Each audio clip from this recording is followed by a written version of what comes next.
Hello guys, what's up? So I'm back again for another tutorial video. So in this video, I will gonna show you how to block someone on WhatsApp. So if you are interested, then keep on watching. But before all that, if you are new to my channel, consider to like and subscribe for more videos like this, and also, you can comment down below if you have something that you want me to make a tutorial about. So without further ado, let's start the tutorial. So to block a person on WhatsApp, it's actually pretty easy. So for the first step, of course, you will need to open your WhatsApp. After you opened your WhatsApp, you will then be able to see all your contacts right here. So what I want you to do is to find the contact that you want to block. And once you've found it, I want you to long press the account.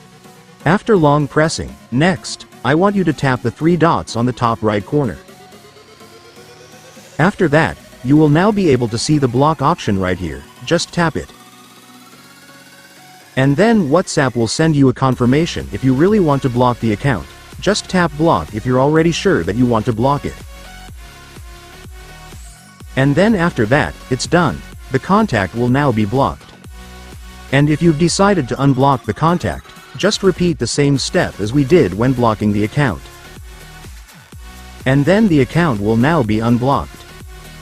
And so that's just how you do it, guys. Now that you've watched this video, you can now do it yourself. So that concludes our tutorial video for today. I hope it helped you. Thanks for watching. Goodbye.